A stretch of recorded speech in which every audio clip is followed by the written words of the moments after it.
जब कोई लड़की अपनी क्यूट सी इनोसेंट इमेज लेकर तुम्हारी लाइफ में आती है तो सबसे पहले वो तुम्हारे अंदर के प्रोटेक्टर को एक्टिवेट करती है, थिंकर को नहीं। तुम एनालाइज करने से पहले केयर करने लगते हो, समझने से पहले सपोर्ट देने लगते हो, और यहीं से बैलेंस शिफ्ट हो जाता है। वो मैं तो बस इमोशनल हूं और तुम ही हो जिस पर भरोसा है। जैसे डायलॉग से तुम्हें ऐसा फील कराती है कि अगर तुमने उसकी हर बात नहीं मानी, हर सिचुएशन में उसका साइड नहीं लिया, तो प्रॉब्लम तुम ही हो। धीरे धीरे तुम्हें गिल्ट फील होने लगता है, बिना ये समझे कि गिल्ट एक्चुअली प्लांटेड है। यहीं से गेम शुरू होता है। छोटे छोटे favours, late night emotional calls, अचानक मूड स्विंग्स, और हर बार वही इनोसेंट टोन। बाहर से सब नॉर्मल लगता है, लेकिन अंदर ही अंदर तुम्हारा टाइम, एनर्जी और बाउंड्रीज साइलेंटली ड्रेन होने लगती हैं। कंट्रोल धीरे आता है, नॉइज के बिना, और जब तक तुम्हें रियलाइज होता है तुम ऑलरेडी इन्वॉल्व्ड होते हो। इस वीडियो में हम इसी हिडन साइकोलॉजी को समझेंगे। कैसे इनोसेंस को वेपन की तरह यूज किया जाता है, कैसे स्वीट बिहेवियर के पीछे कंट्रोल छुपा होता है, और कैसे धीरे धीरे आप इमोशनली ट्रैप हो जाते हैं बिना ये रियलाइज किए कि मैनिपुलेशन कब शुरू हुई। Chapter 1, innocent act. जब कोई लड़की अपनी इनोसेंस के साथ तुम्हारी जिंदगी में एंट्री करती है तो सबसे पहले वो तुम्हारे इमोशंस को टच करती है, तुम्हारे लॉजिक को नहीं। उसका तरीका अग्रेसिव नहीं होता, ना ही ऑब्वियस। सब कुछ बहुत सॉफ्ट, बहुत नेचुरल लगता है। उसकी स्माइल, उसकी बातें, उसका वे ऑफ एक्सप्रेसिंग ऐसा होता है कि तुम्हें लगता है ये इंसान हार्मलेस है, इसे गाइड करने की ज़रूरत है, इसे प्रोटेक्ट करने की ज़रूरत है। यहीं से इनोसेंट एक्ट शुरू होता है। वो खुद को ऐसा प्रेजेंट करती है जैसे उसे दुनिया की ज़्यादा समझ नहीं है। छोटी छोटी बातें पूछना, सिंपल डिसीजंस में भी कंफ्यूजन दिखाना, और बार बार ये कहना कि उसे किसी पर भरोसा नहीं होता, लेकिन तुम अलग हो। ये सब सुनकर तुम्हारे अंदर का प्रोटेक्टर एक्टिवेट हो जाता है। तुम एनालाइज करना बंद कर देते हो और सपोर्ट मोड में चले जाते हो। तुम्हें लगता है कि तुम उसकी लाइफ में स्टेबिलिटी ला रहे हो, जबकि रियलिटी में वो तुम्हारी बाउंड्रीज को टेस्ट कर रही होती है। इनोसेंट एक्ट का सबसे डेंजरस पार्ट ये है कि इसमें कोई क्लियर मैनिपुलेशन दिखाई नहीं देती। वो कभी डायरेक्ट डिमांड नहीं करती, वो बस सिचुएशन क्रिएट करती है। जब वो कहती है कि मैं इमोशनली वीक हूं या मुझे समझ नहीं आता कि लोग इतने मीन क्यों होते हैं, तो तुम ऑटोमेटिकली उसके लिए स्पेस बनाते हो। तुम अपने टाइम को एडजस्ट करते हो, अपने प्लान्स कैंसिल करते हो, और धीरे धीरे उसकी नीड्स को अपनी नीड्स से ऊपर रखने लगते हो। इस फेज में वो अक्सर खुद को विक्टिम की तरह प्रेजेंट करती है। पास्ट एक्सपीरियंसेस, ब्रोकन ट्रस्ट और इमोशनल पेन की स्टोरीज सामने आती हैं। सब कुछ ऐसे बताया जाता है कि तुम्हें सिंपैथी फील हो। तुम सोचते हो कि अगर तुमने उसे सपोर्ट नहीं किया तो शायद वो फिर से हर्ट हो जाएगी। यही गिल्ट उसका साइलेंट वेपन बन जाता है। तुम हर बात पर खुद को रिस्पॉन्सिबल फील करने लगते हो। इनोसेंस का मास्क इतना कन्विंसिंग होता है कि अगर कभी वो गलती भी करे तो तुम उसे इग्नोर कर देते हो। तुम कहते हो कि वो जानबूझकर नहीं करती, वो बस इमेच्योर है या इमोशनली सेंसिटिव है। इस तरह अकाउंटेबिलिटी धीरे धीरे गायब हो जाती है। तुम एडजस्ट करते जाते हो और वो कंफर्टेबल होती जाती है। धीरे धीरे पावर बैलेंस बदल जाता है। वो ओपनली कंट्रोल नहीं करती, लेकिन सिचुएशंस उसके फेवर में शेप होने लगती हैं। तुम उसके मूड के हिसाब से रिएक्ट करने लगते हो। अगर वो हैप्पी है तो सब ठीक, अगर अपसेट है तो तुम्हें खुद को एक्सप्लेन करना पड़ता है। इनोसेंट एक्ट अब एक हैबिट बन चुका होता है और तुम इस डायनामिक को नॉर्मल समझने लगते हो। इस चैप्टर का पॉइंट किसी को ब्लेम करना नहीं है। हर इनोसेंस फेक नहीं होती, लेकिन हर इनोसेंस ब्लाइंडली ट्रस्ट करने लायक भी नहीं होती। अवेयरनेस जरूरी है ताकि तुम केयर और कंट्रोल के फर्क को समझ सको। जब केयर वन साइडेड हो जाए और तुम खुद को लूज करने लगो, तब रुककर सोचना जरूरी है। अगर ये बातें तुम्हें रिलेटेबल लगीं तो फीमेल साइकी चैनल को लाइक और सब्सक्राइब करना मत भूलना। कमेंट्स में बताओ कि अगला वीडियो किस टॉपिक पर होना चाहिए, ताकि हम फीमेल साइकोलॉजी के और हिडन पैटर्न्स को समझ सकें। Hidden chapter 2, soft helplessness. जब इनोसेंट एक्ट एस्टैब्लिश हो जाता है तब अगला लेवल शुरू होता है सॉफ्ट हेल्पलेसनेस का। यहां वो पूरी तरह वीक दिखती है, लेकिन इस वीकनेस में भी कंट्रोल छुपा होता है। वो खुलकर कुछ मांगती नहीं है, बस हालात ऐसे दिखाती है कि तुम्हें खुद आगे बढ़कर मदद करनी पड़े। उसकी बातें ऐसे फ्रेम होती हैं कि तुम्हें लगे अगर तुमने स्टेप इन नहीं किया तो शायद कुछ गलत हो जाएगा। वो अक्सर छोटे छोटे कामों में खुद को इनकेपेबल दिखाती है।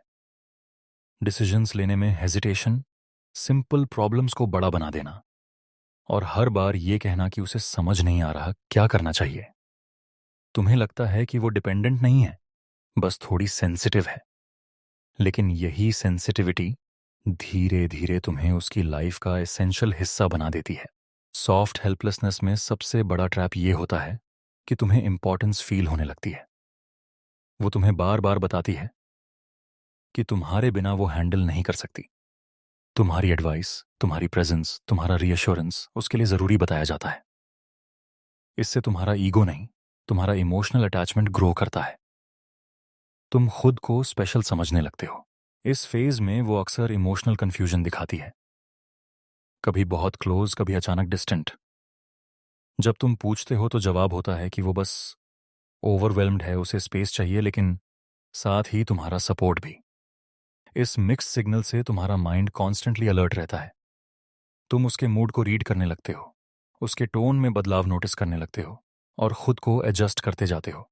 सॉफ्ट हेल्पलेसनेस का एक सटल हिस्सा ये भी है कि वो अपने फेलियर्स की रिस्पॉन्सिबिलिटी खुद नहीं लेती।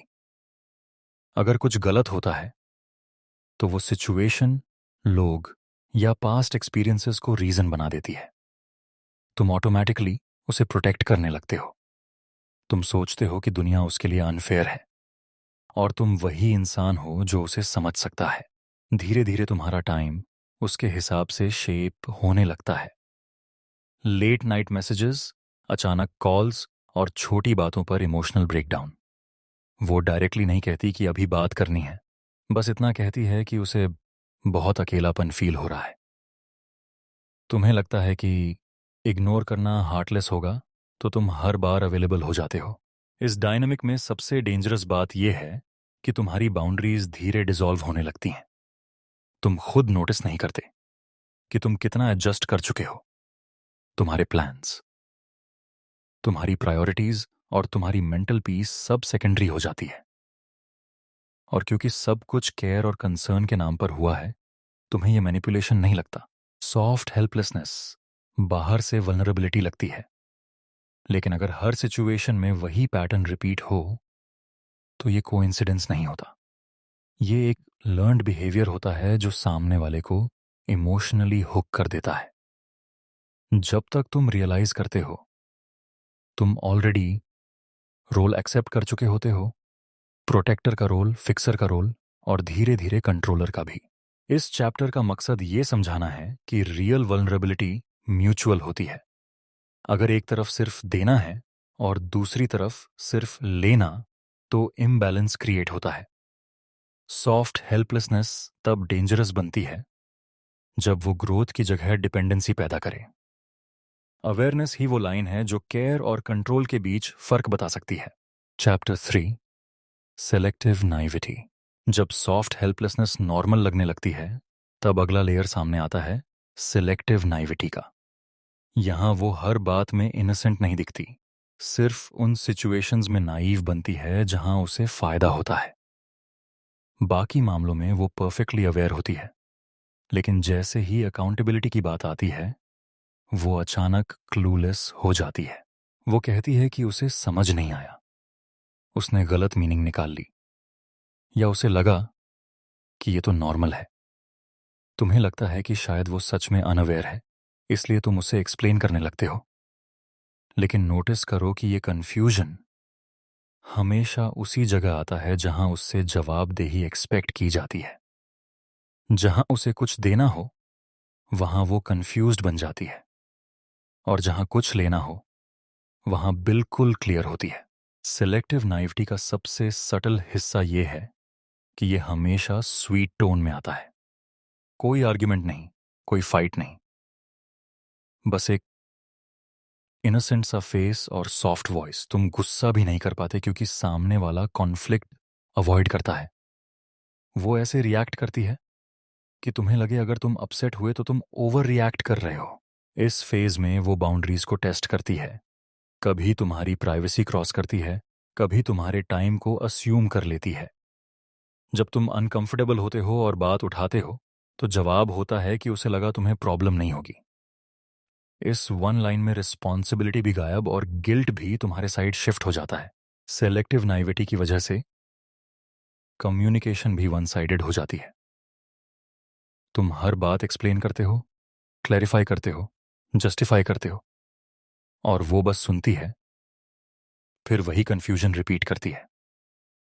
तुम्हें लगता है कि शायद तुम क्लियर नहीं हो, शायद तुम्हारी कम्युनिकेशन वीक है, लेकिन रियलिटी में ये पैटर्न डेलिबरेटली मेंटेन किया जाता है। धीरे धीरे तुम्हारा इमोशनल पेशेंस ड्रेन होने लगता है।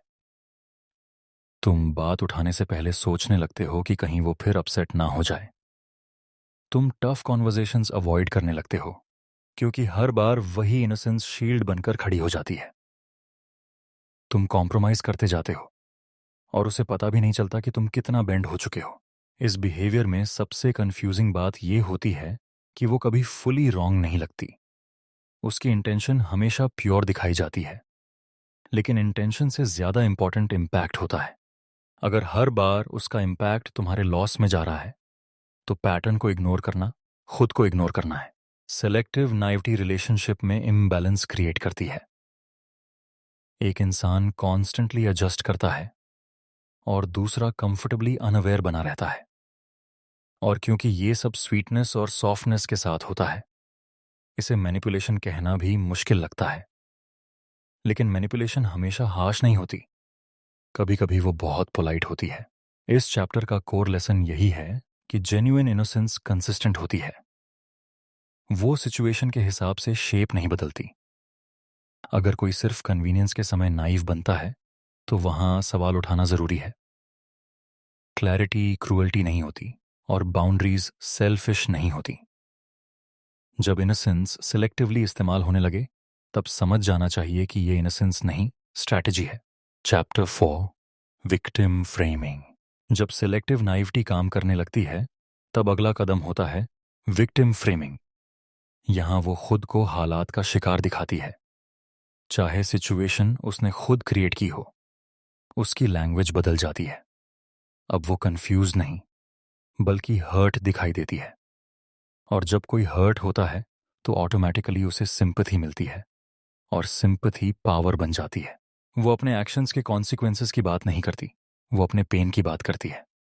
अगर तुम किसी बिहेवियर पे सवाल उठाते हो तो जवाब बिहेवियर का नहीं आता, जवाब इमोशन का आता है।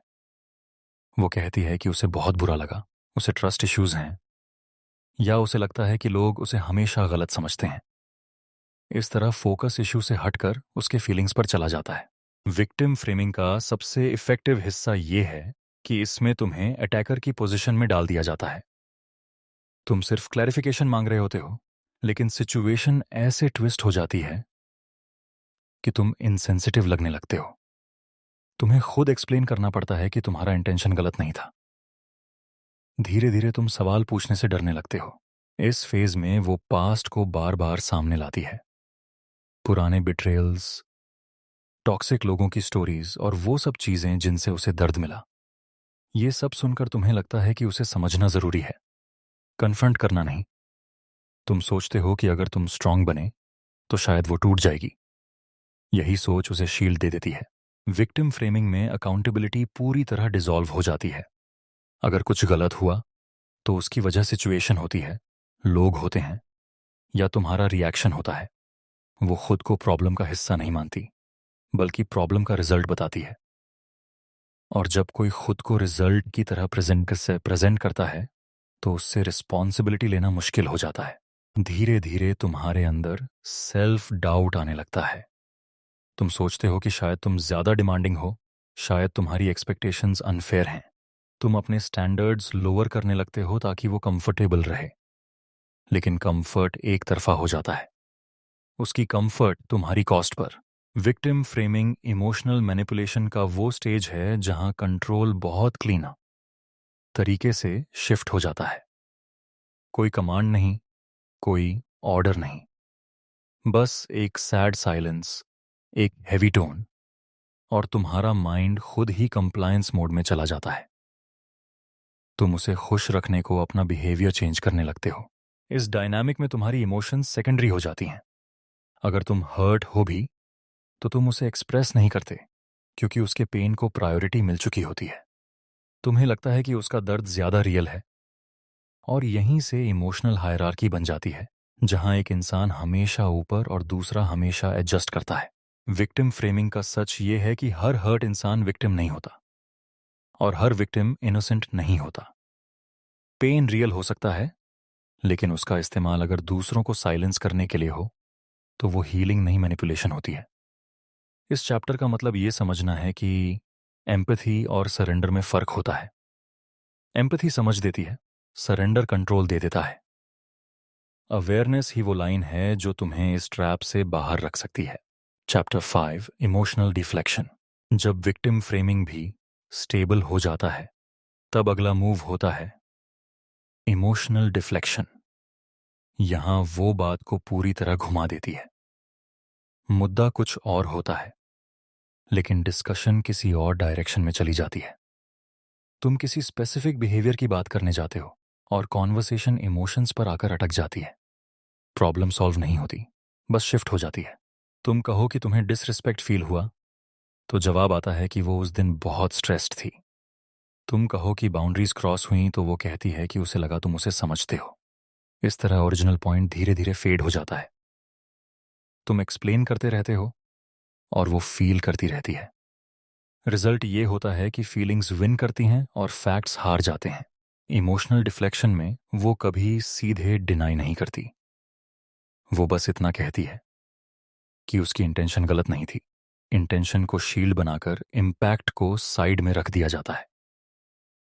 तुम इम्पैक्ट की बात कर रहे होते हो और वो इंटेंशन की बात कर रही होती है। दोनों अलग बातें हैं, लेकिन कॉन्वर्सेशन ऐसे ट्विस्ट होती है कि तुम ही रिजिड लगने लगते हो। इस स्टेज पर वो अक्सर क्राइंग या साइलेंस का यूज करती है। जब डिस्कशन अनकंफर्टेबल होने लगती है, तो या तो वो बहुत इमोशनल हो जाती है या अचानक शट डाउन हो जाती है। तुम्हें लगता है कि अभी बात करना सही नहीं है। तुम टॉपिक ड्रॉप कर देते हो, और यहीं इमोशनल डिफ्लेक्शन सक्सेसफुल हो जाता है। धीरे धीरे तुम्हारा माइंड ये सीख लेता है कि टफ टॉपिक्स उठाने का कोई फायदा नहीं है। हर बार सेम आउटकम होता है, आइदर गिल्ट या इमोशनल केओस।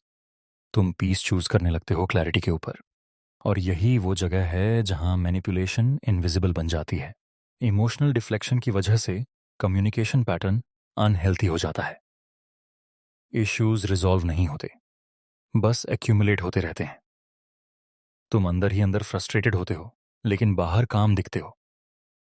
वो इस काम को मैच्योरिटी समझती है, जबकि ये एक्चुअली इमोशनल सप्रेशन होता है। इस फेज में वो खुद को वेरी सेंसिटिव डिस्क्राइब करती है। कहती है कि छोटी बातें उसे डीपली अफेक्ट करती हैं। तुम्हें लगता है कि केयरफुल रहना जरूरी है। तुम अपने वर्ड्स फिल्टर करने लगते हो, रिएक्शंस होल्ड करने लगते हो। लेकिन सेंसिटिविटी अगर वन साइडेड हो, तो वो वल्नरेबिलिटी नहीं, लेवरेज बन जाती है। इमोशनल डिफ्लेक्शन का सबसे डेंजरस इफेक्ट ये होता है कि ट्रूथ नेगोशिएबल बन जाता है। जो बात अनकंफर्टेबल है वो बात नहीं होती। जो बात उसे सेफ फील कराती है वही डिस्कस होती है। धीरे धीरे रियलिटी उसके इमोशंस के अराउंड शेप होने लगती है। इस डायनामिक में तुम्हारी क्लैरिटी डल होने लगती है। तुम खुद अनश्योर हो जाते हो कि कौन सा इशू वैलिड है और कौन सा ओवर रिएक्शन। तुम खुद पर डाउट करने लगते हो, और जब कोई इंसान खुद पर डाउट करने लगता है, तो उसे कंट्रोल करना आसान हो जाता है। इमोशनल डिफ्लेक्शन कोई एक्सीडेंट नहीं होता। ये एक लर्न्ड बिहेवियर होता है जो कॉन्फ्लिक्ट अवॉइड करने के नाम पर पावर गेन करता है। हेल्थी रिलेशनशिप्स में इमोशंस एक्सप्रेस होते हैं, लेकिन इमोशंस इश्यूज को रिप्लेस नहीं करते। जब फीलिंग्स हर कॉन्वर्सेशन का एंड बन जाएं और सॉल्यूशन कभी ना आए, तो समझ जाना चाहिए कि कॉन्वर्सेशन नहीं, कंट्रोल चल रहा है।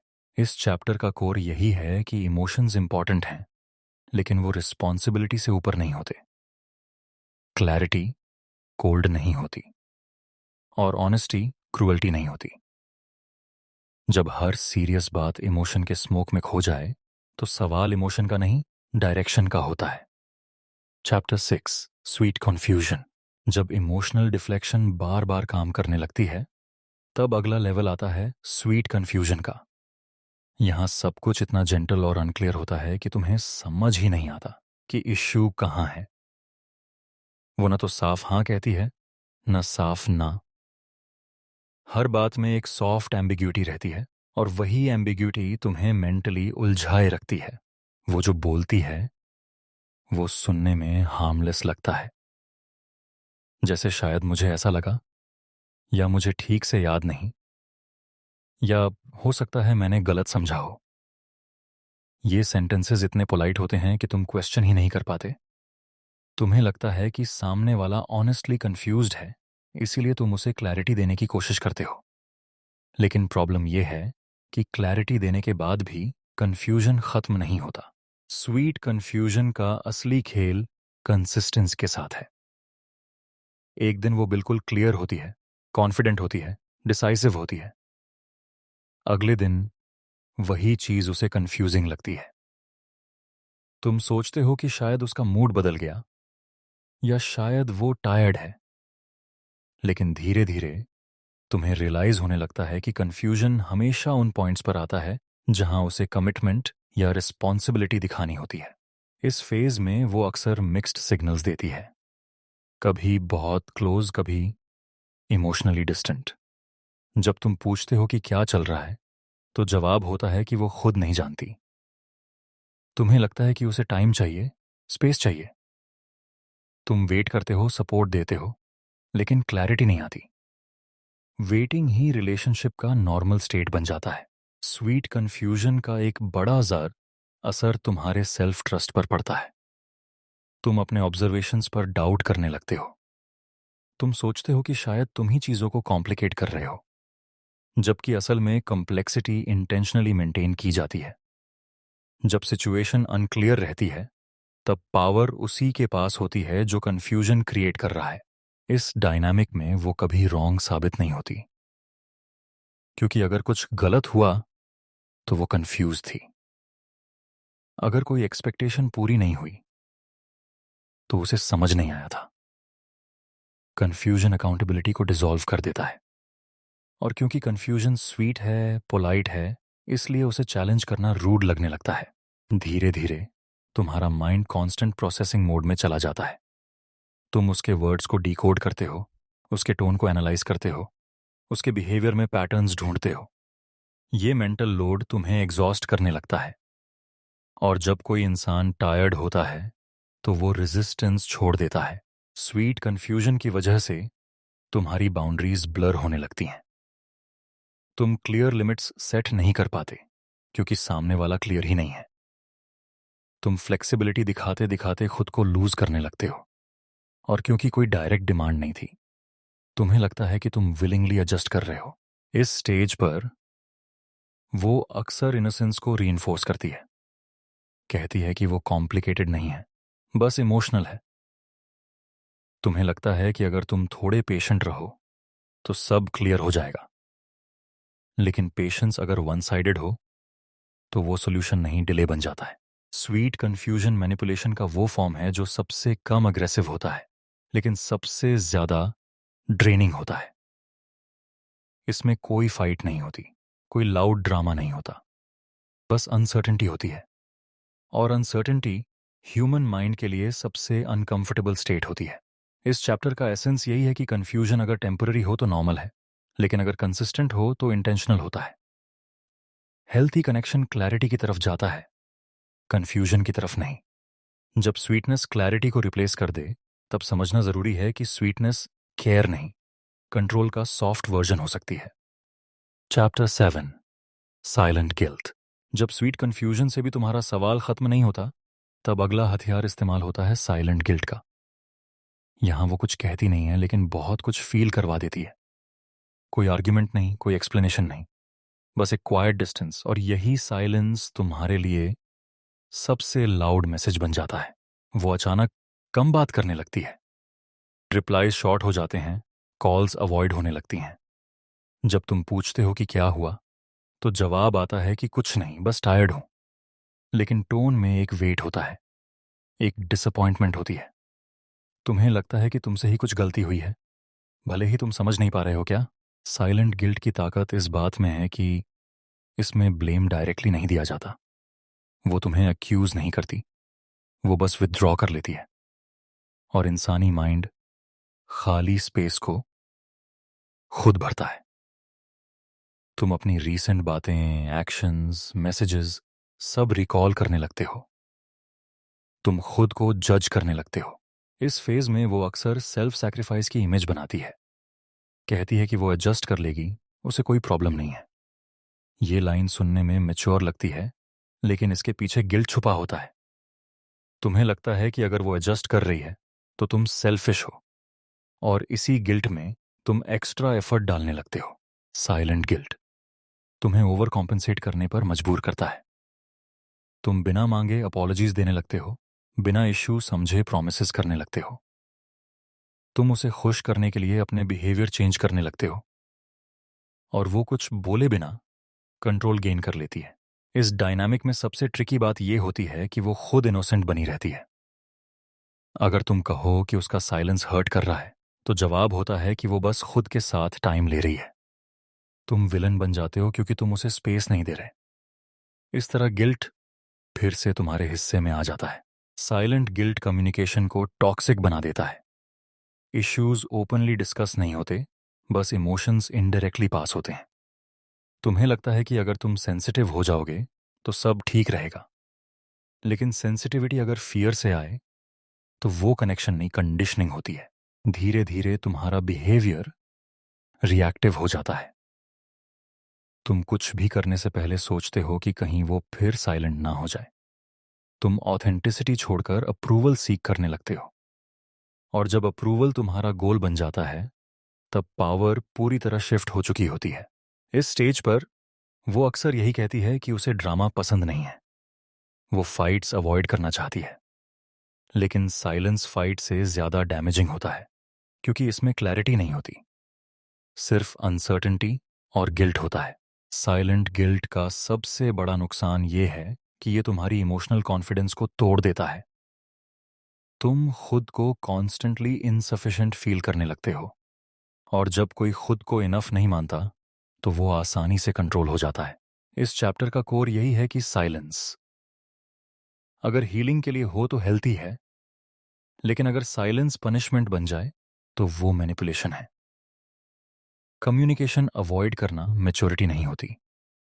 अवेयरनेस ही वो पहला स्टेप है जो इस पैटर्न को पहचानने में मदद करता है। अगर इस तरह की साइकोलॉजी तुम्हें समझ में आ रही है और तुम ऐसे हिडन पैटर्न्स को और डिकोड करना चाहते हो, तो फीमेल साइकी चैनल को सब्सक्राइब करना मत भूलना। Chapter 8 fragile पेर्सोना।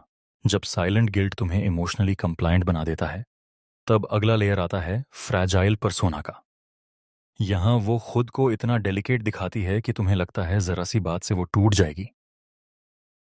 उसकी इमोशनल इमेज बहुत केयरफुली बनाई जाती है, ताकि तुम हर कदम सोच समझ कर रखो। वो अक्सर खुद को वेरी सेंसिटिव बताती है, कहती है कि छोटी बातें उसे डीपली हर्ट करती हैं, और वो चीजें जो दूसरों के लिए नॉर्मल हैं उसके लिए ओवरवेलमिंग हो सकती हैं। तुम्हें लगता है कि तुम्हें एक्स्ट्रा जेंटल होना पड़ेगा। तुम अपने वर्ड सॉफन करने लगते हो, ओपिनियंस होल्ड करने लगते हो, और सच बोलने से पहले 10 बार सोचते हो। फ्रैजाइल पर्सना का असर ये होता है कि कन्फ्रंटेशन इम्पॉसिबल लगने लगता है। तुम्हें डर रहता है कि अगर तुम ऑनेस्ट हुए तो वो इमोशनली कोलैप्स कर जाएगी। ये डर नेचुरली तुम्हें साइलेंट बना देता है, और जब एक इंसान बोलना छोड़ देता है तो दूसरा ऑटोमेटिक कंट्रोल में आ जाता है। इस फेज में वो अपनी स्ट्रेंथ को हाइड करती है और वीकनेस को हाईलाइट करती है।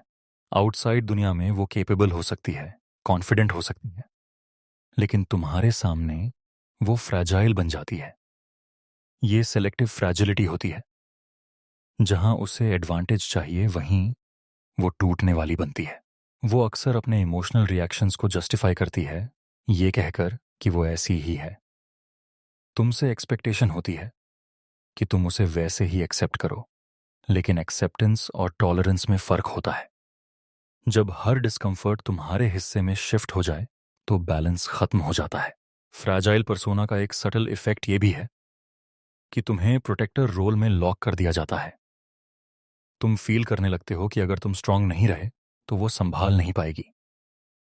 तुम इमोशनल रिस्पॉन्सिबिलिटी अपने ऊपर ले लेते हो और यही इमोशनल लेबर धीरे धीरे तुम्हें एग्जॉस्ट करने लगता है। इस डायनामिक में तुम्हारी नीड्स धीरे फेड होने लगती हैं। अगर तुम अपसेट हो तो तुम उसे बताने से पहले सोचते हो कि कहीं वो खुद अपसेट ना हो जाए। तुम्हारा पेन सेकेंडरी हो जाता है, उसकी फ्रैजिलिटी प्रायोरिटी बन जाती है। फ्रैजाइल पर्सना अक्सर प्रेज के साथ रीइंफोर्स होती है। जब तुम उसे प्रोटेक्ट करते हो, समझते हो, तो वो तुम्हें स्पेशल फील कराती है। कहती है कि तुम ही एक हो जो उसे ट्रूली समझता है। ये वैलिडेशन तुम्हें उस रोल में और डीप पुश कर देता है। लेकिन फ्रैजिलिटी अगर रियल होती तो वो ग्रोथ की तरफ जाती। यहां फ्रैजिलिटी स्टेटस को बनाए रखती है, चेंज अवॉइड किया जाता है, अकाउंटेबिलिटी से बचा जाता है और हर अटेम्प्ट को इमोशनल सेफ्टी के नाम पर ब्लॉक कर दिया जाता है। इस स्टेज पर मैनिपुलेशन ऑब्वियस नहीं होती क्योंकि सब कुछ केयर और कंसर्न के डिस्गाइज में होता है।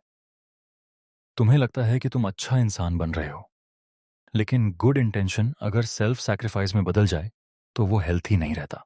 फ्रैजाइल पर्सना का सच ये है कि स्ट्रेंथ और वल्नरेबिलिटी दोनों को एग्जिस्ट कर सकते हैं।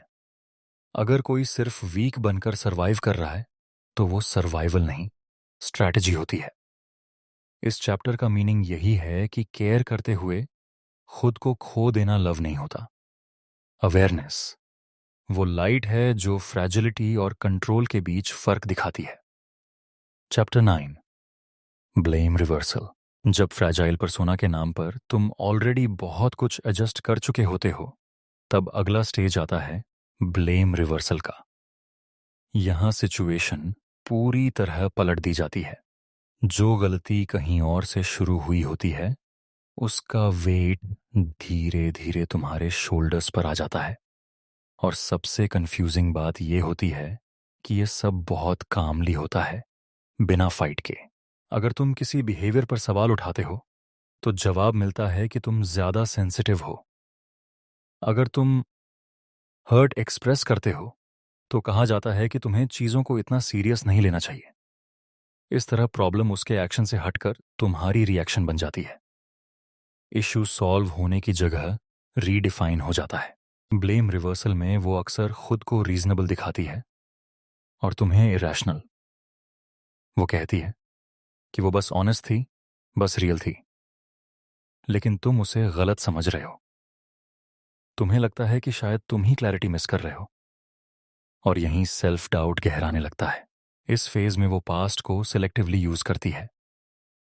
पुराने मोमेंट्स याद दिलाए जाते हैं जहां तुमने गलती की थी, चाहे वो अनरिलेटेड हो, लेकिन उन्हें करंट सिचुएशन से जोड़ दिया जाता है। इससे तुम्हें लगता है कि तुम हमेशा से फ्लॉड रहे हो और वही पैटर्न अब रिपीट हो रहा है। ब्लेम रिवर्सल का सबसे पावरफुल इफेक्ट ये होता है कि तुम्हारी कॉन्फिडेंस शेक होने लगती है। तुम अपने इमोशंस पर भरोसा करना छोड़ देते हो। तुम सोचते हो कि शायद तुम्हारा जजमेंट रिलायबल नहीं है। और जब जजमेंट कमजोर होता है तो कंट्रोल मजबूत हो जाता है। इस डायनामिक में वो रेयरली अपोलोजाइज करती है। अगर कभी करती भी है तो वो अपॉलॉजी कंडीशनल होती है। जैसे अगर तुम्हें बुरा लगा तो सॉरी। रिस्पॉन्सिबिलिटी पूरी तरह एक्सेप्ट नहीं की जाती। तुम्हें फील कराया जाता है कि तुम्हारी एक्सपेक्टेशंस अनरियलिस्टिक हैं। धीरे धीरे तुम खुद को ओवर एक्सप्लेन करने लगते हो। हर बात जस्टिफाई करनी पड़ती है। तुम क्लैरिटी देने की कोशिश करते हो, लेकिन क्लैरिटी कभी इनफ नहीं होती, क्योंकि गोल क्लैरिटी नहीं होता। गोल होता है डोमिनेंस मेंटेन करना। ब्लेम रिवर्सल में वो खुद को इमोशनली मैच्योर प्रेजेंट करती है। कहती है कि वो ड्रामा नहीं चाहती, लेकिन तुम्हारा रिएक्शन ड्रामा बन जाता है। इस तरह तुम डिफेंसिव पोजीशन में चले जाते हो। तुम खुद को प्रूव करने में लग जाते हो। इस स्टेज पर रिलेशनशिप कॉन्वर्सेशन से ज्यादा कोर्ट रूम जैसा लगने लगता है। तुम अक्यूज्ड हो, वो जज, और वर्डिक्ट हमेशा तुम्हारे खिलाफ जाता है। लेकिन क्योंकि ये सब पोलाइटली होता है, तुम्हें लगता है कि शायद यही नॉर्मल है। ब्लेम रिवर्सल धीरे धीरे सेल्फ रिस्पेक्ट को इरोड कर देता है। तुम अपने स्टैंडर्ड्स को क्वेश्चन करने लगते हो। तुम बाउंड्रीज सेट करने से डरने लगते हो, क्योंकि हर बाउंड्री को सेल्फिश लेबल कर दिया जाता है। इस चैप्टर का कोर ये है कि रिस्पॉन्सिबिलिटी शेयर्ड होती है। अगर हर प्रॉब्लम की वजह तुम ही बन रहे हो, तो सवाल उठाना जरूरी है। हेल्थी कनेक्शन में दोनों साइड्स रिफ्लेक्ट करते हैं, सिर्फ एक नहीं। जब ब्लेम हमेशा एक डायरेक्शन में फ्लो करे, तो वो कम्युनिकेशन नहीं, मैनिपुलेशन का पैटर्न होता है। Chapter 10, moral high ground. जब ब्लेम रिवर्सल से तुम ऑलरेडी गिल्ट और सेल्फ डाउट में चले जाते हो, तब अगला स्टेप होता है मॉरल हाई ग्राउंड लेना। यहां वो खुद को मॉरली सुपीरियर दिखाती है। उसकी बातों में राइट और रॉन्ग बहुत साफ होते हैं, लेकिन वो लाइंस हमेशा उसके फेवर में ड्रॉन होती हैं। तुम सिर्फ इंसान नहीं रहते, तुम एथिक्स के टेस्ट में बैठा दिए जाते हो। वो अपने चॉइसेस को वैल्यूज के नाम पर जस्टिफाई करती है। कहती है कि वो ऐसी ही है, उसके प्रिंसिपल स्ट्रांग हैं और वो कभी कॉम्प्रोमाइज नहीं करती। लेकिन इंटरेस्टिंग बात यह है कि कॉम्प्रोमाइज हमेशा तुमसे एक्सपेक्ट किया जाता है। अगर तुम एडजस्ट करते हो, तो तुम अंडरस्टैंडिंग हो। अगर तुम सवाल उठाते हो, तो तुम इनसेंसिटिव हो जाते हो। मॉरल हाई ग्राउंड का एक कॉमन तरीका होता है पैसिव प्रीचिंग। वो तुम्हें डायरेक्टली जज नहीं करती, बस एग्जाम्पल्स देती है। जैसे वो कहती है कि आजकल लोग कितने सेल्फिश हो गए हैं, या रियल पीपल इमोशंस की रिस्पेक्ट करते हैं। तुम ऑटोमैटिकली खुद को उस कैटेगरी में प्लेस करने लगते हो और खुद को प्रूव करने की कोशिश करते हो। इस स्टेज में वो खुद को इमोशनली इवॉल्व्ड दिखाती है। कहती है कि उसे शैलो कनेक्शंस पसंद नहीं, वो डेप्थ चाहती है। लेकिन डेप्थ का मतलब होता है कि तुम एक्सपोज हो और वो जज करे। तुम्हें लगता है कि अगर तुम पूरी तरह ओपन नहीं हुए, तो तुम ऑथेंटिक नहीं हो, और ऑथेंटिसिटी के नाम पर तुम खुद को सरेंडर कर देते हो। मॉरल हाई ग्राउंड में बाउंड्रीज को इमेच्योरिटी कहा जाता है। अगर तुम टाइम मांगते हो, तो कहा जाता है कि रियल कनेक्शन में स्पेस नहीं चाहिए। अगर तुम प्राइवेसी चाहते हो, तो कहा जाता है कि ट्रस्ट में वॉल्स नहीं होते। इस तरह सेल्फ केयर को सेल्फिशनेस बना दिया जाता है। वो अक्सर एम्पैथी की लैंग्वेज यूज करती है, लेकिन एम्पैथी वन साइडेड होती है। वो समझे जाना चाहती है, लेकिन समझने की रिस्पॉन्सिबिलिटी तुम्हारे ऊपर होती है। अगर तुम टायर्ड हो, तो तुम्हें स्ट्रांग बनने को कहा जाता है, लेकिन अगर वो टायर्ड है, तो पूरी वर्ल्ड स्लो हो जाती है। इस डायनामिक में तुम कॉन्स्टेंटली खुद को इंप्रूव करने की कोशिश करते हो, लेकिन फिनिश लाइन कभी नहीं आती, क्योंकि मॉरल स्टैंडर्ड शिफ्ट होता रहता है। जो आज इनफ है, वो कल इनसफिशिएंट बन जाता है। तुम हमेशा कैचअप करते रहते हो। मॉरल हाई ग्राउंड का सबसे डेंजरस पार्ट ये है कि ये कंट्रोल को राइचसनेस में डिस्गाइज कर देता है। वो सिर्फ चाहती नहीं, वो डिजर्व करती है। और जब डिजायर एंटाइटलमेंट बन जाए, तो रेजिस्टेंस रॉन्ग लगने लगता है। धीरे धीरे तुम्हारा इनर वॉइस वीक पड़ने लगता है। तुम खुद से पूछते हो कि क्या तुम अच्छे इंसान हो, और जब कोई तुम्हें ये क्वेश्चन करने पर मजबूर कर दे, तो वो ऑलरेडी पावर में होता है। इस चैप्टर का मीनिंग ये समझना है कि वैल्यूज पर्सनल होती हैं, वेपन नहीं। मॉरल क्लैरिटी कनेक्शन बनाती है, हायरार्की नहीं। हेल्थी रिलेशनशिप में कोई ऊपर नीचे नहीं होता। जब एक इंसान खुद को हमेशा राइट और दूसरे को ऑलवेज लर्निंग फेज में रखे, तो वो गाइडेंस नहीं, डोमिनेंस होता है। Chapter 11, playful denial.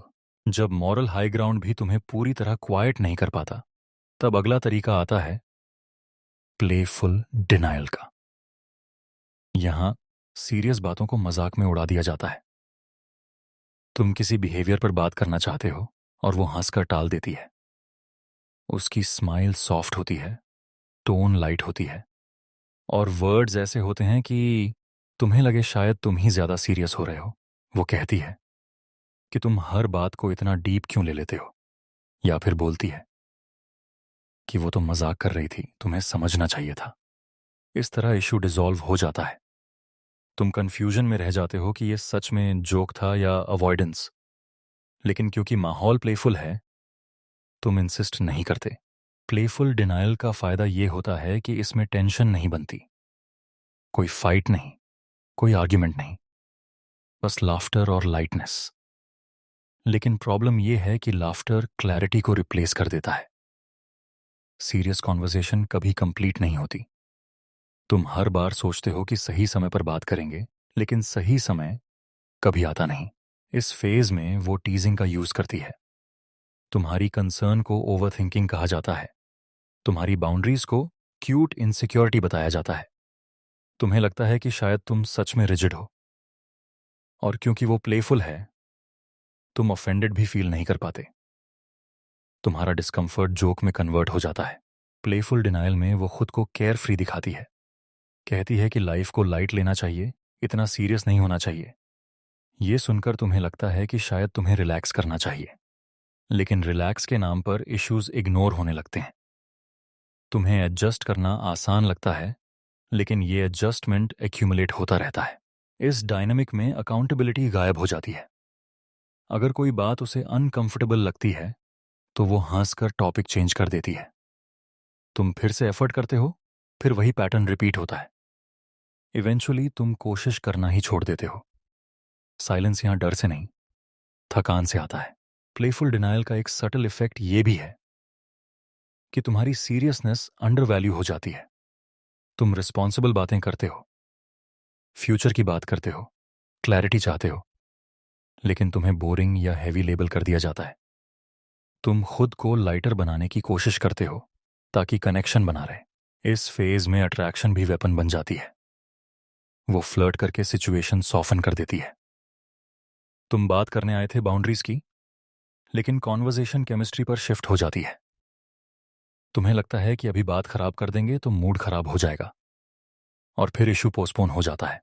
Playful denial दिखने में हार्मलेस होता है, लेकिन लॉन्ग टर्म में ये ट्रस्ट डैमेज करता है, क्योंकि ट्रस्ट क्लैरिटी से बनता है, एम्बिग्युइटी से नहीं। जब हर सीरियस बात जोक में बदल जाए तो इमोशनल सेफ्टी खत्म होने लगती है। इस चैप्टर का कोर ये है कि फन और अवॉइडेंस में फर्क होता है। ह्यूमर कनेक्शन को डीपन कर सकता है, लेकिन अगर ह्यूमर का इस्तेमाल रिस्पॉन्सिबिलिटी से बचने के लिए हो तो वो मैनिपुलेशन बन जाता है। हेल्थी बॉन्ड में हंसी भी होती है और ऑनेस्टी भी। जब ऑनेस्टी की जगह सिर्फ प्लेफुलनेस रह जाए तो रिलेशनशिप लाइट नहीं, हॉलो हो जाता है। Chapter 12 strategic tears. जब प्लेफुल डिनायल भी तुम्हें पूरी तरह क्वाइट नहीं कर पाता, तब अगला मूव होता है स्ट्रैटेजिक टीयर्स। यहां इमोशंस अपने पीक पर ले जाए जाते हैं, वर्ड्स कम हो जाते हैं और आंसू ज्यादा बोलने लगते हैं। तुम किसी क्लियर बात पर डिस्कशन करना चाहते हो और सडनली सिचुएशन इमोशनल ब्रेकडाउन में बदल जाती है। वो रोती है, लेकिन ये रोना रैंडम नहीं होता। ये रोना टाइमिंग के साथ आता है। ठीक उसी मोमेंट जब तुम अनकंफर्टेबल सवाल पूछते हो, जब अकाउंटेबिलिटी की बात आती है, या जब तुम फाइनली बाउंड्रीज की बात करते हो। टीयर्स कॉन्वर्सेशन को शॉर्ट सर्किट कर देते हैं। लॉजिक बंद, एम्पैथी चालू। तुम इमीडिएटली डिफेंसिव से केयरिंग मोड में चले जाते हो। तुम्हें लगता है कि अभी इशू इंपॉर्टेंट नहीं है, अभी वो इंपॉर्टेंट है। तुम अपोलोजाइज करने लगते हो, भले ही गलती क्लियर ना हो। टीयर्स गिल्ट को एम्पलीफाई कर देते हैं। तुम खुद को रीजन मान लेते हो उसके पेन का। स्ट्रेटेजिक टीयर्स का सबसे पावरफुल इफेक्ट ये होता है कि रोल्स रिवर्स हो जाते हैं।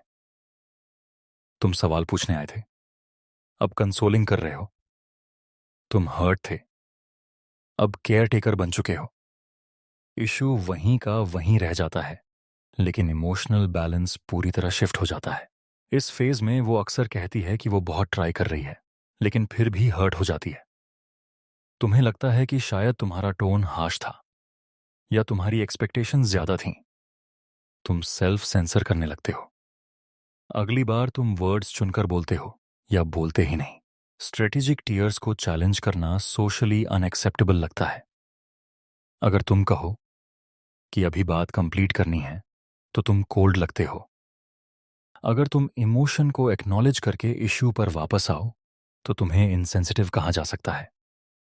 टीयर्स एक शील्ड बन जाते हैं जिसके पीछे रिस्पॉन्सिबिलिटी हाइड हो जाती है। इस डायनामिक में इमोशंस ट्रूथ से ज्यादा पावरफुल बन जाते हैं। जो ज्यादा रोता है वही ज्यादा सही माना जाता है। इम्पैक्ट इरेलीवेंट हो जाता है, इंटेंसिटी रेलेवेंट हो जाती है। और इंटेंसिटी हमेशा मेजरेबल नहीं होती, लेकिन कंट्रोल देती है। धीरे धीरे तुम्हारा माइंड ये सीख लेता है कि ऑनेस्टी कॉन्फ्लिक्ट लाती है और कॉन्फ्लिक्ट टीयर्स लाता है। तुम पीस चूज करते हो क्लैरिटी के ऊपर। तुम बात दबा लेते हो, लेकिन दबाई हुई बात गायब नहीं होती, वो अंदर जमा होती रहती है। स्ट्रैटेजिक टीयर्स का एक सटल पैटर्न ये भी होता है कि रोना पब्लिक या प्राइवेट सेलेक्टिवली होता है। दूसरों के सामने स्ट्रेंथ, तुम्हारे सामने ब्रेकडाउन। तुम्हें लगता है कि वो सिर्फ तुम्हारे साथ रियल है। ये एक्सक्लूसिविटी तुम्हें और बाइंड कर देती है। इस स्टेज पर वो अक्सर कहती है कि वो बहुत इमोशनल है, वो चीजों को दिल से लेती है। ये सुनकर तुम्हें लगता है कि तुम्हें एक्स्ट्रा केयरफुल रहना चाहिए। लेकिन केयरफुल रहना अगर फियर से आए तो वो कनेक्शन नहीं, कंडीशनिंग होती है। स्ट्रैटेजिक टीयर्स मैनिपुलेशन का कोऑर्डिनेशन लाउडेस्ट साइलेंट वेपन है। इसमें कोई आर्गुमेंट नहीं, कोई एक्सप्लेनेशन नहीं, बस इमोशनल ओवरफ्लो। और क्योंकि इमोशंस रियल लगते हैं, मैनिपुलेशन इनविजिबल हो जाती है।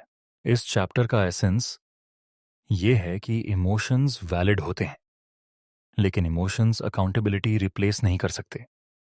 रोना पेन का एक्सप्रेशन हो सकता है, लेकिन अगर हर सीरियस कॉन्वर्सेशन आंसुओं में खत्म हो जाए तो सवाल इमोशन का नहीं, पैटर्न का होता है।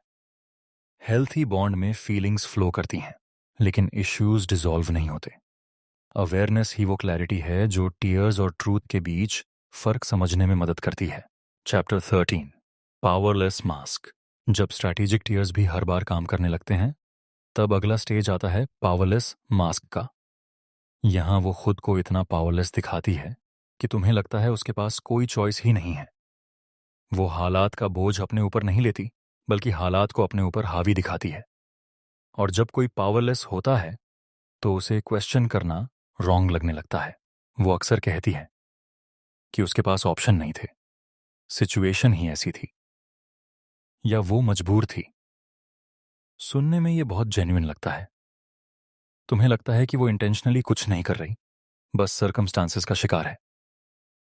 लेकिन ध्यान से देखो, ये पावरलेसनेस सिलेक्टिव होती है। जहां उसे बेनिफिट मिलता है वहां चॉइस क्लियर होती है। जहां रिस्पॉन्सिबिलिटी आती है वहां हेल्पलेसनेस आ जाती है। पावरलेस मास्क में वो डिसीजंस को अपने डिसीजंस की तरह ओन नहीं करती। अगर कोई डिसीजन गलत साबित हो जाए तो वो कहती है कि उसके पास और कोई रास्ता नहीं था। तुम ऑटोमेटिकली उसे ब्लेम से बचाने लगते हो। तुम सोचते हो कि वो ऑलरेडी इतना स्ट्रगल कर रही है, उसे और पुश करना अनफेयर होगा। इस फेज में वो फ्यूचर की बात भी इसी टोन में करती है। कहती है कि उसे नहीं पता आगे क्या होगा। टाइप बहुत अनप्रिडिक्टेबल है, वो बस फ्लो के साथ चल रही है। तुम्हें लगता है कि तुम्हें स्ट्रांग बनना पड़ेगा, डायरेक्शन देना पड़ेगा। तुम लीडर बन जाते हो और वो फॉलोअर। लेकिन धीरे धीरे ये लीडरशिप बर्डन में बदल जाती है। पावरलेस मास्क का एक डेंजरस इफेक्ट ये है कि तुम्हें डिसीजन मेकर बना दिया जाता है, लेकिन ब्लेम होल्डर भी। अगर कुछ गलत होता है तो कहा जाता है कि तुमने ऐसा सजेस्ट किया था। अगर कुछ सही होता है तो वो बस लकी था। इस तरह पावर तुम्हारे पास दिखती है, लेकिन अकाउंटेबिलिटी तुम्हारे हिस्से में आ जाती है। इस डायनामिक में वो अक्सर कहती है कि वो तुम पर डिपेंड करती है। ये डिपेंडेंस सुनने में इंटीमेट लगती है। तुम्हें लगता है कि तुम इंपॉर्टेंट हो, नीडेड हो। लेकिन डिपेंडेंस अगर ग्रोथ की तरफ ना जाए तो वो ट्रैप बन जाती है। तुम खुद को रिस्पॉन्सिबल फील करने लगते हो उसकी हैप्पीनेस के लिए। पावरलेस मास्क में वो अपनी स्ट्रेंथ को डिनाई करती है। वो अपनी अचीवमेंट्स को डाउन प्ले करती है, अपनी कैपेबिलिटीज को अंडर एस्टिमेट करती है। लेकिन ये ह्यूमिलिटी नहीं होती, ये एक्सपेक्टेशन सेटिंग होती है, ताकि तुम उससे कम एक्सपेक्ट करो और ज्यादा गिव करो। धीरे धीरे तुम्हें लगता है कि अगर तुम स्ट्रांग नहीं रहे तो सब कोलैप्स हो जाएगा। तुम रेस्ट नहीं ले पाते, बाउंड्रीज नहीं सेट कर पाते, क्योंकि अगर तुम रुके तो वो हेल्पलेस हो जाएगी। ये इमोशनल प्रेशर इनविजिबल होता है लेकिन हैवी होता है। इस स्टेज पर वो अक्सर कहती है कि वो तुम्हारे बिना लॉस्ट है। ये सेंटेंस डीप अटैचमेंट क्रिएट करता है। तुम्हें लगता है कि छोड़ना बिट्रेयल होगा, लेकिन हेल्थी कनेक्शन में कोई भी बिना किसी के लॉस्ट नहीं होता। सपोर्ट स्ट्रेंथ बढ़ाता है, रिप्लेस नहीं करता। पावरलेस मास्क मैनिपुलेशन का वो रूप है जिसमें विक्टिम और डिपेंडेंसी मर्ज हो जाते हैं। बाहर से सब केयर जैसा लगता है, लेकिन अंदर कंट्रोल क्वाइटली एस्टैब्लिश हो चुका होता है। तुम्हें लगता है कि तुम बचा रहे हो, लेकिन असल में तुम बाइंड हो रहे होते हो। इस चैप्टर का कोर यही है कि हेल्पलेसनेस अगर टेम्पररी हो तो ह्यूमन है, लेकिन अगर परमानेंट आइडेंटिटी बन जाए तो वो ग्रोथ नहीं, स्ट्रैटेजी होती है। लव एम्पावर करता है, वीकन नहीं। जब कोई बार बार पावरलेस प्लस बनकर तुम्हें पावरफुल फील कराए तो सवाल पावर का नहीं, बैलेंस का होता है। Chapter 14 red flags. जब पावरलेस मास्क भी नॉर्मल लगने लगे तब सबसे आखिरी और सबसे खतरनाक स्टेज सामने आता है, रेड फ्लैग्स का। ये वो संकेत होते हैं जो शुरू से मौजूद थे, लेकिन इनसेंस, इमोशंस और सिंपथी के शोर में दब गए। अब ये फ्लैग साफ दिखाई देते हैं, लेकिन तुम्हारा माइंड उन्हें एक्सेप्ट करने से इनकार करता है, क्योंकि तुम ऑलरेडी बहुत इन्वेस्टेड हो चुके होते हो। रेड फ्लैग्स लाउड नहीं होते, वो सटल होते हैं, जैसे वर्ड्स और एक्शंस का मैच ना होना। वो कुछ कहती है और कुछ और करती है। जब तुम नोटिस करते हो तो खुद को समझा लेते हो कि शायद सिचुएशन अलग थी। एक्सक्यूजेस ऑटोमेटिकली जनरेट होने लगते हैं, उसके लिए नहीं, तुम्हारे दिमाग में। एक बड़ा रेड फ्लैग होता है इनकंसिस्टेंसी। कभी बहुत केयरिंग, कभी कंप्लीटली डिटैच्ड, कभी तुम्हें प्रायोरिटी बनाना, कभी तुम्हें ऑप्शन जैसा ट्रीट करना। तुम कंफ्यूज होते हो, लेकिन उसी कंफ्यूजन को तुम केमिस्ट्री समझ लेते हो। तुम्हें लगता है कि रिलेशनशिप डायनामिक है, जबकि असल में वो अनस्टेबल है। दूसरा रेड फ्लैग होता है बाउंड्रीज का डिसरिस्पेक्ट। तुम साफ बोलते हो कि तुम्हें क्या अनकंफर्टेबल लगता है, लेकिन वो बात रिपीट होती है। हर बार एक्सप्लेनेशन बदल जाता है, लेकिन बिहेवियर नहीं बदलता। तुम्हें लगता है कि चेंज धीरे आता है, इसलिए तुम वेट करते रहते हो।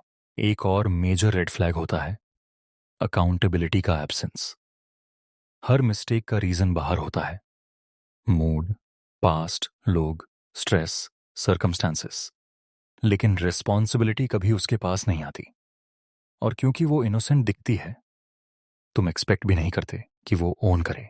रेड फ्लैग्स में मैनिपुलेशन हमेशा डायरेक्ट नहीं होती। कभी तुम्हें कंपेयर किया जाता है, कभी इनडायरेक्टली गिल्ट फील कराया जाता है। जैसे वो कहती है कि कोई और होता तो उसे समझ लेता। तुम कंपटीशन मोड में चले जाते हो, खुद को प्रूव करने लगते हो। इस स्टेज पर तुम्हारा इनर वॉइस वीक हो चुका होता है। तुम्हें कुछ गलत फील होता है, लेकिन तुम उसे आर्टिकुलेट नहीं कर पाते।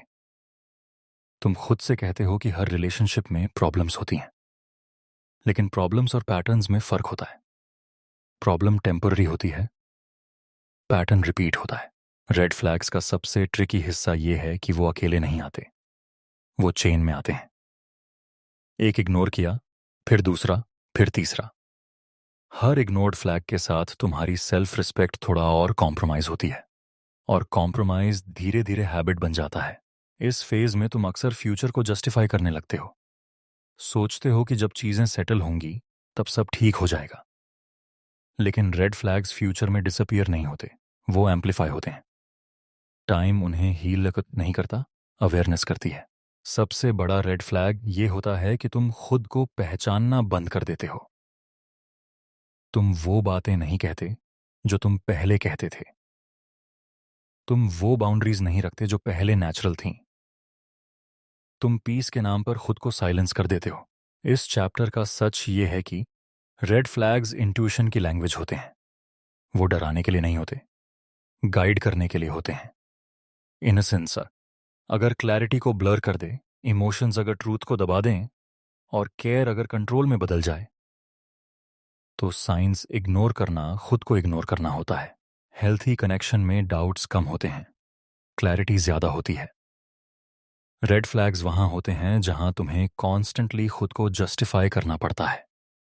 अवेयरनेस ही वो स्टेप है जो तुम्हें ये समझने में मदद करता है कि अट्रैक्शन और अटैचमेंट के बीच लाइन कहाँ क्रॉस हो चुकी है। Chapter 15 control disguised.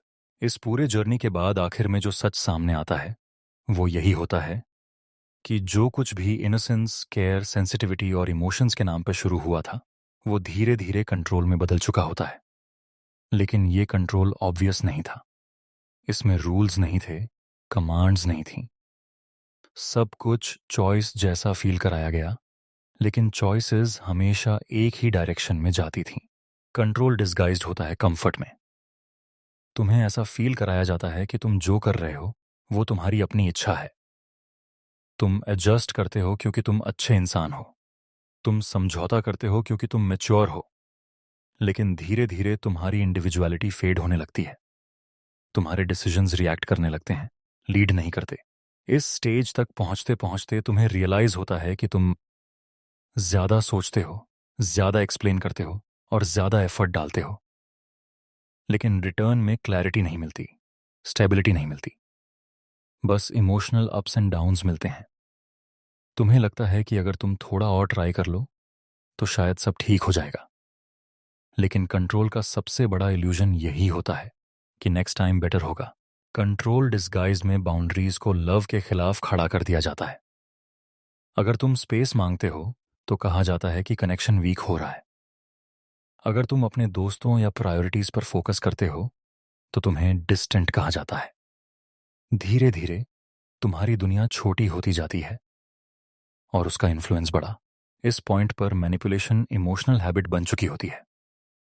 तुम्हें पता होता है कि कुछ सही नहीं है, लेकिन छोड़ना मुश्किल लगता है, क्योंकि तुम सिर्फ इंसान से नहीं, उस वर्जन से जुड़े हो जो शुरुआत में दिखाया गया था। Innocent version, caring version, sweet version. लेकिन वो वर्जन धीरे धीरे मेमोरी बन चुका होता है। कंट्रोल डिस्गाइज्ड का सबसे पेनफुल हिस्सा ये होता है कि तुम खुद को ब्लेम करने लगते हो। तुम सोचते हो कि शायद तुम स्ट्रांग नहीं थे, शायद तुम क्लियर नहीं थे। लेकिन सच ये है कि मैनिपुलेशन स्ट्रेंथ को नहीं, ट्रस्ट को टारगेट करती है। और ट्रस्ट देना कमजोरी नहीं होती। इस आखिरी चैप्टर का मतलब किसी को विलन बनाना नहीं है। हर इंसान कॉन्शियस मैनिपुलेशन नहीं करता। कई बार ये पैटर्न्स अनकॉन्शियस होते हैं, लेकिन इम्पैक्ट इंटेंशन से ज्यादा इंपॉर्टेंट होता है। अगर इम्पैक्ट तुम्हारी फ्रीडम, क्लैरिटी और पीस को नुकसान पहुंचा रहा है तो पैटर्न को पहचानना जरूरी है। रियल कनेक्शन में इनोसेंस क्लैरिटी को सपोर्ट करती है, रीप्लेस नहीं करती। केयर तुम्हें श्रिंक नहीं करता, ग्रो करता है। लव में कंफ्यूजन नहीं, डायरेक्शन होती है। और जहां डायरेक्शन की जगह कंट्रोल आ जाए वहां रुककर खुद से ऑनेस्ट होना जरूरी होता है। अगर इस पूरी सीरीज ने तुम्हें सोचने पर मजबूर किया, अगर तुम्हें कहीं खुद की स्टोरी की झलक मिली, तो इस वीडियो को लाइक करना और फीमेल साइकी चैनल को सब्सक्राइब करना मत भूलना। कमेंट्स में बताओ कि अगला वीडियो किस टॉपिक पर होना चाहिए, ताकि हम फीमेल साइकोलॉजी के और हिडन लेयर्स को डीकोड कर सकें।